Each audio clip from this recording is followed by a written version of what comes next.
জলবায়ু পরিবর্তন বর্তমান বিশ্বে সবচেয়ে বড় চ্যালেঞ্জগুলোর একটি। বৈশ্বিক উষ্ণতা বৃদ্ধি, বরফ গলার হার বৃদ্ধি, সমুদ্র পৃষ্ঠের উচ্চতা বেড়ে যাওয়া এবং চরম আবহাওয়া পরিস্থিতির কারণে জলবায়ু সংকট এখন আর ভবিষ্যতের হুমকি নয়, বরং বর্তমান বাস্তবতা। এই পরিস্থিতি মোকাবেলায় আন্তর্জাতিক সম্প্রদায় 2015 সালে প্যারিস জলবায়ু চুক্তি গ্রহণ করে, যা বৈশ্বিক তাপমাত্রা নিয়ন্ত্রণ এবং কার্বন নিঃসরণ হ্রাসের জন্য একটি ঐতিহাসিক পদক্ষেপ হিসেবে বিবেচিত হয়। প্যারিস চুক্তির মূল লক্ষ্য হল বৈশ্বিক গড় তাপমাত্রা শিল্প বিপ্লব পূর্ব সময়ের তুলনায় 2 ডিগ্রি সেলসিয়াসের কম রাখা এবং সম্ভব হলে 1.5 ডিগ্রি সেলসিয়াসের মধ্যে সীমাবদ্ধ রাখা। এটি অর্জনের জন্য অংশগ্রহণকারী দেশগুলোকে তাদের কার্বন নিঃসরণ কমানোর জন্য স্বেচ্ছাসেবী লক্ষ্য নির্ধারণ করতে হয়েছে, যা ন্যাশনালিটি ডিটারমাইন্ড কন্ট্রিবিউশনস NDCs নামে পরিচিত। প্রতিটি দেশকে নির্দিষ্ট সময় অন্তর তাদের লক্ষ্য পর্যালোচনা করতে এবং আরও উচ্চাভিলাষী পরিকল্পনা গ্রহণ করতে বলা হয়েছে। যদিও প্যারিস চুক্তির লক্ষ্য অত্যন্ত গুরুত্বপূর্ণ, তবে এটি বাস্তবায়নের ক্ষেত্রে বেশ কিছু চ্যালেঞ্জ রয়ে গেছে। একদিকে উন্নত দেশগুলোর উপর বেশি দায়িত্ব থাকলেও তারা প্রায়ই প্রতিশ্রুতি অনুযায়ী পদক্ষেপ নিতে ব্যর্থ হচ্ছে।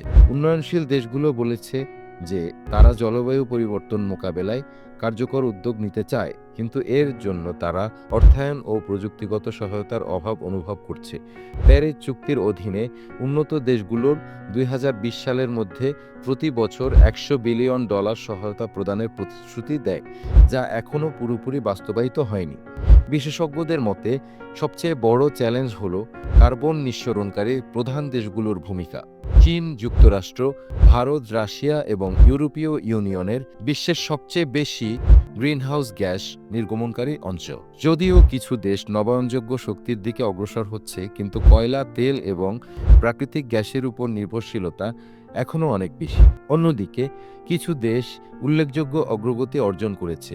ইউরোপীয় ইউনিয়ন 2050 সালের মধ্যে কার্বন নিরপেক্ষ হওয়ার পরিকল্পনা নিয়েছে এবং এটি বাস্তবায়নের জন্য গ্রিন ডিল ঘোষণা করেছে। চীন 2060 সাল এর মধ্যে কার্বন নিরপেক্ষ হওয়ার প্রতিশ্রুতি দিয়েছে। যুক্তরাষ্ট্র 2017 সালে ট্রাম্প প্রশাসনের অধীনে প্যারিস চুক্তি থেকে বেরিয়ে গিয়েছিল, কিন্তু বাইডেন প্রশাসন এটি পুনরায় স্বাক্ষর করেছে এবং নবায়নযোগ্য শক্তিতে বড় বিনিয়োগ করছে। তবে বাস্তবতা হলো অনেক দেশ এখনও তাদের নির্ধারিত লক্ষ্য অর্জনে পিছিয়ে আছে। কার্বন নিঃসরণ এখনও উল্লেখযোগ্য হারে বৃদ্ধি পাচ্ছে। শিল্পোন্নত দেশগুলো পরিবেশ সংরক্ষণে প্রয়োজনীয় বিনিয়োগ করছে না বলে সমালোচনা রয়েছে। একই সাথে উন্নয়নশীল দেশগুলোর জন্য নবায়নযোগ্য শক্তিতে বিনিয়োগ করা ব্যয়বহুল এবং অনেক সময় এটি তাদের অর্থনৈতিক বিকাশের পথে বাধা হয়ে দাঁড়ায়। জলবায়ু পরিবর্তনের বিরুদ্ধে লড়াইয়ের আন্তর্জাতিক সম্প্রদায়ের ঐক্যবদ্ধ প্রচেষ্টা অপরিহার্য। যদি বড় দেশগুলো তাদের কার্বন নিঃসরণ কমানোর প্রতিশ্রুতি রক্ষা না করে, তাহলে ছোট দেশগুলোর একক প্রচেষ্টা যথেষ্ট হবে না।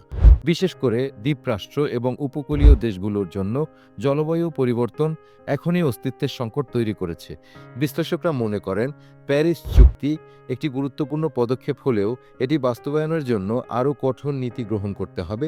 কার্বন কর, নবায়নযোগ্য শক্তির প্রসার এবং পরিবেশবান্ধব প্রযুক্তির বিকাশ ত্বরান্বিত না করা গেলে বৈশ্বিক উষ্ণতা নিয়ন্ত্রণ করা কঠিন হয়ে যাবে। জলবায়ু সংকট এখন আর কেবল পরিবেশগত সমস্যা নয়, এটি অর্থনৈতিক, রাজনৈতিক এবং সামাজিক স্থিতিশীলতার উপর সরাসরি প্রভাব ফেলছে। তাই বিশ্ব সম্প্রদায়কে দ্রুত এবং কার্যকর পদক্ষেপ নিতে হবে। যদি বর্তমান প্রবণতা অব্যাহত থাকে, তাহলে আগামী কয়েক দশকের মধ্যেই মানব সভ্যতা এক অভূতপূর্ব বিপর্যয়ের সম্মুখীন হতে পারে।